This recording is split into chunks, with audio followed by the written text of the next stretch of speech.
اعوذ باللہ من الشیطان الرجیم بسم اللہ الرحمن الرحیم۔ اب دیکھتے ہیں دوسرا سوال۔ السلام علیکم انکل۔ وعلیکم السلام۔ میں غلام حسین وارثی ہوں اور میں سرکار عالم پناہ کے سلسلہ وارثیہ میں بیعت ہوں۔ ٹھیک ہے بھائی، میرا دادا صاحب نے چادر پکڑا کر بیعت لیا تھا۔ ٹھیک ہے صاحب، میرا سوال ہے آپ سے کہ ہم سرکار عالم پناہ کے تصور کیسے کریں؟ اچھا جی، بہت سے ویڈیو سے پتہ چلتا ہے کہ سرکار کھلی آنکھوں کو زیادہ درجہ دیتے تھے، اس کا کیا مطلب ہے اور ہم کس طرح سرکار کو تصور کر سکتے ہیں؟ مجھے پوری تفصیل جانکاری دیجیے پلیز انکل، اللہ آپ کو سلامت رکھے۔ دیکھیے بھائی جناب غلام حسین وارثی صاحب، بہت عمدہ سوال آپ نے پوچھا، اور ہم ایسے لوگوں کے سوالات پوچھنے والوں کے بھی ہم جو ہے بڑے مشکور اور ممنون ہوتے ہیں کہ ہم کو بھی اس موضوع پر سوچنے سمجھنے اور کچھ ریسرچ کرنے کا موقع ملتا ہے۔ اور ریسرچ کیا کرنا ہے، ہم الگ سے تو ریسرچ کر کے بیٹھتے نہیں ہیں، لیکن جو ہمارے کہیے کہ ہندی میں کہہ لیں اس کو کہ ہمارے سنگیان میں، ہمارے نالج میں، ہمارے کلیکشن آف ایکسپیرینس میں، سمجھ لیجئے کہ اسٹڈی کے اندر یا بزرگوں سے جو کچھ ہم کو معلومات ہوا ہے ہم اس کو پیش کرتے ہیں، اس سے آپ کے وجہ سے دوسروں کو بھی فائدہ پہنچتا ہے کہ نہیں؟ تو بہت اچھا سوال آپ نے کیا غلام حسین صاحب کی یہ بات سرکار عالم پناہ کے بارے میں کہا کہ سلسلہ وارثیہ میں آپ بیعت ہیں، آپ کے دادا صاحب نے چادر پکڑ کر کے بیعت کروا دیا تھا، مبارک ہو، آپ تو حضرت وارث علی صاحب رحمۃ اللہ علیہ کے مرید ہیں، اس میں کوئی شک کی بات نہیں ہے۔ اب رہ گئی بات تصور کیسے کریں اور کن کا کریں؟ تو یقیناً آپ کو تصور سرکار عالم پناہ وارث علی صاحب رحمۃ اللہ علیہ کا ہی کرنا ہے۔ کیونکہ وہ زندہ فقیر ہیں، اور انہوں نے صاف طور سے کہہ دیا تھا اپنے بیان میں کہ جو کوئی بھی ہو، چاہے چمار ہی کیوں نہ ہو، جو ہم کو چاہنے والا ہے وہ میرا مرید ہے، اور ہم عشق کے راستے میں چلنے والے فقیر ہیں، اور ہمارے یہاں جانشینی اور گدی نشینی نہیں ہے، اس لیے ہمارا کوئی خلیفہ نہیں ہو سکتا۔ تو جب حضرت وارث علی صاحب رحمۃ اللہ علیہ کا کوئی خلیفہ نہیں ہے تو آپ نے ان کے چادر پکڑ کر کے بیعت کر لیا، بہت اچھا، آپ ان کے سلسلے میں یقیناً داخل ہو گئے ہیں۔ سچے یقین کے ساتھ آپ قائم رہیں، اور آپ تصور آپ اپنے پیر و مرشد حضرت وارث علی صاحب رحمۃ اللہ علیہ کا کریں۔ آپ یقین جانیے کہ آپ کو اسی تصور سے دین کے راستے بھی طے ہوں گے اور اللہ کا دیدار بھی ہوگا، اس میں کوئی شک کی بات نہیں ہے۔ یہ بہت اچھی بات ہے کہ آپ کا طریقہ کار پر ہمارے یہاں بھی یہ جو معاملات ہے وہ شروع ہو چکا ہے۔ ہمارے پیر و مرشد سرکار میر مہندی شاہ افضل رحمۃ اللہ علیہ بھی کسی کو انہوں نے خلافت نہیں دی، اور انہوں نے بھی وہی بات کہی جو حضرت وارث علی صاحب رحمۃ اللہ علیہ نے کہی تھی کہ جو ہم کو چاہنے والا ہے دنیا کے کسی کونے میں کاہے نہیں ہو، وہ ہمارا مرید ہے، اور ہم اس کی سفارش قیامت میں ضرور کریں گے۔ تو جب ہمارے پیر نے بھی یہ بات کہی ہے تو بہت خوشی کی بات ہے ہمارے لیے بھی، اور ہمارے یہاں بھی اب یہی سلسلہ چل پڑا ہے کہ اب ان سے جڑنے والے لوگ دنیا کے کسی کونے میں ہیں جو ان سے محبت رکھتے ہیں، وہ ان سے نسبت رکھتے ہیں، ان کو ان کا فیض ملتا ہے، اور جو نزدیک کے لوگ ہوتے ہیں وہ ان کے آستانے پر جا کر کے چادر مبارک پکڑتے ہیں اور ان کو اپنا پیر تسلیم کرتے ہیں، اور ان کی جو ہے مریدی قبول ہوتی ہے۔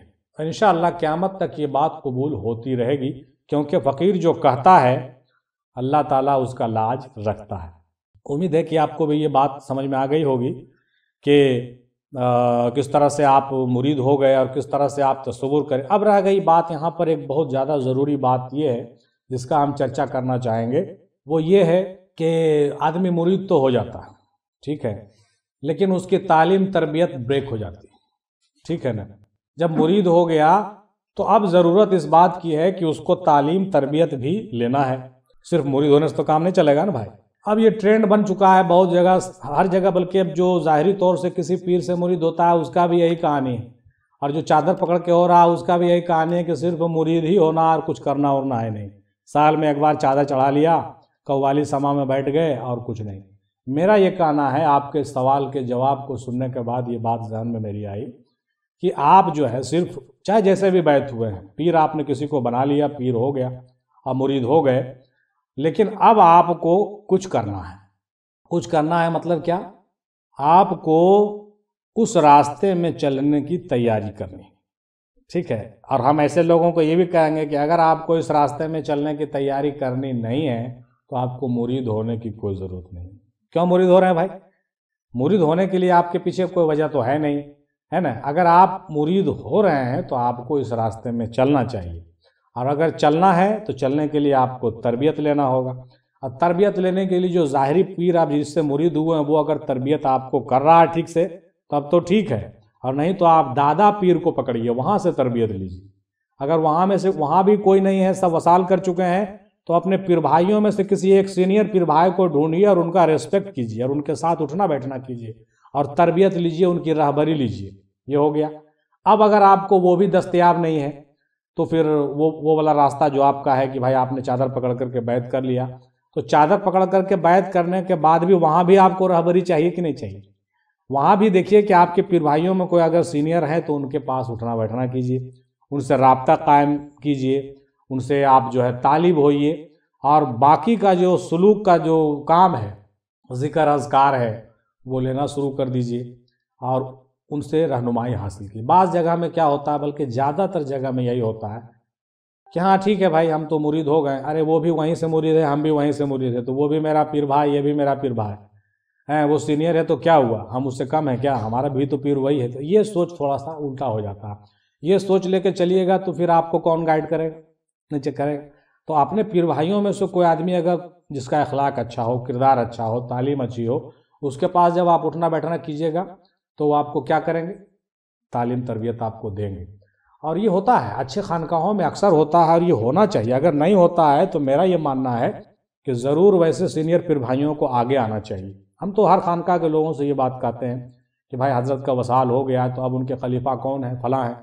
اگر فلاں ہیں تو ٹھیک ہے، ان کو رہنمائی کرنی چاہیے مریدوں کو اور پیر بھائیوں کو۔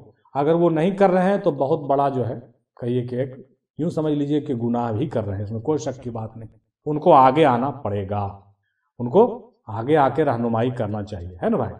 تو ہمارا یہ مشورہ ہے محترم غلام صاحب آپ کو کہ آپ جو ہے بیعت ہو گئے، تصور بھی کریے، لیکن اپنے پیر بھائیوں میں ایک آدمی کو تلاش کر لیجئے جن سے آپ کا بڑھیا پٹتا ہو اور جن سے تعلقات اچھا ہو، ان سے ملیے، ذکر اذکار لیجئے، اور کم سے کم ہر 40 دن میں ان سے جو ہے نا کیا کیجئے، فالو اپ کرتے رہیے ان سے، اور اپنا سارا حال دل ان کو بتاتے رہیے کہ آگے ہم کو اب کیا کرنا۔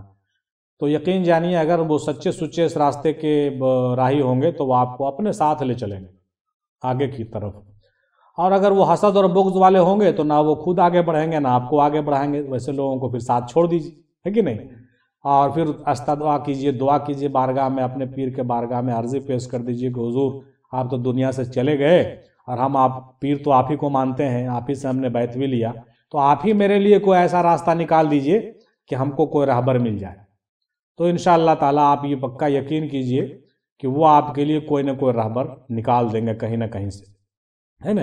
تو اس طریقے سے آپ اس راہ سلوک کے راستے میں انشاءاللہ قدم بقدم آگے بڑھتے جائیں گے، اور ہم بھی آپ کے لیے دعا گو ہیں کہ آپ انشاءاللہ اس راستے میں آگے بڑھیے اور اپنے کامیابی کے منزلوں کو سرفراز و سرخرو کیجیے۔ آمین ثم آمین۔